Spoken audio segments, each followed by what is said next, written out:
भाई बहन, पति पत्नी, प्रेमिका, मित्र शत्रु, सगे संबंधी इत्यादि संसार के जितने भी रिश्ते नाते हैं, सब मिलते हैं। क्योंकि इन सब को हमें या तो कुछ देना होता है या इनसे कुछ लेना होता है। वैसे ही संतान के रूप में हमारा कोई पूर्व जन्म का संबंधी ही आकर जन्म लेता है, जिसे शास्त्रों में 4 प्रकार का बताया गया है। 1. अऋणानुबंध पुत्र। पूर्व जन्म का कोई ऐसा जीव जिससे आपने ऋण लिया हो या उसका किसी भी प्रकार से धन नष्ट किया हो, वह आपके घर में संतान बनकर जन्म लेगा। वह अपना धन बीमारी में या व्यर्थ के कार्यों में तब तक नष्ट करेगा जब तक उसका पूरा हिसाब न हो जाए। 2. शत्रुपुत्र। पूर्व जन्म का कोई दुश्मन आपसे बदला लेने के लिए आपके घर में संतान बनकर आएगा। बड़ा होने पर वह माता पिता से मारपीट, झगड़ा करेगा या उन्हें सारी जिंदगी किसी न किसी प्रकार से सताता ही रहेगा। वह हमेशा कड़वा बोलकर उनकी बेइज्जती करेगा और उन्हें दुखी रखकर ही खुश होगा। 3. उदासीन पुत्र। इस प्रकार की संतान न तो माता पिता की सेवा करती है, न ही कोई सुख देती है। वह उन्हें उनके हाल पर मरने के लिए छोड़ देती है। विवाह होने पर यह माता पिता से अलग हो जाते हैं और उनकी चिंता नहीं करते। 4.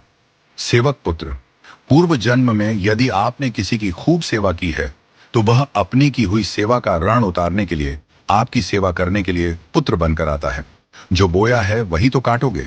यदि अपने माता पिता की सेवा की है, तो ही आपकी संतान बुढ़ापे में आपकी सेवा करेगी, वरना कोई पानी पिलाने वाला भी पास ना होगा। आप यह न समझें कि यह सब बातें केवल मनुष्य पर ही लागू होती हैं। इन 4 प्रकार में कोई भी जीव आ सकता है।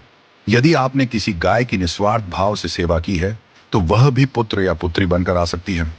यदि आपने गाय को स्वार्थवश पालकर उसके दूध देना बंद करने के पश्चात उसे घर से निकाल दिया हो, तो वह ऋणानुबंध पुत्र या पुत्री बनकर जन्म लेगी। यदि आपने किसी निर्दोष जीव को सताया है, तो वह आपके जीवन में शत्रु बनकर आएगा।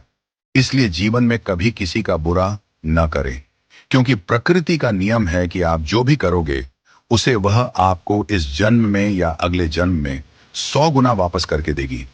यदि आपने किसी को 1 रुपया दिया है, तो समझो आपके खाते में 100 रुपया जमा हो गए हैं। यदि आपने किसी का 1 रुपया छीना है, तो समझो आपकी जमा राशि से 100 रुपये निकल गए।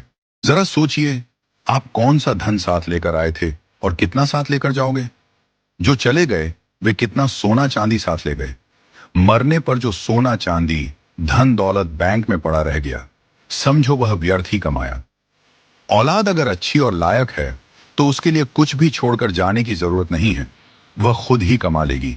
और औलाद अगर बिगड़ी या नालायक है, तो उसके लिए जितना भी धन छोड़कर जाओ, वह चंद दिनों में सब बर्बाद करके ही चैन लेगी। मैं, मेरा, तेरा और सारा धन यहीं का यहीं धरा रह जाएगा, कुछ भी साथ नहीं जाएगा। साथ यदि कुछ जाएगा भी, तो सिर्फ अच्छे बुरे कर्म ही साथ जाएंगे। इसलिए जितना हो सके नेकी करो, सत्कर्म करो।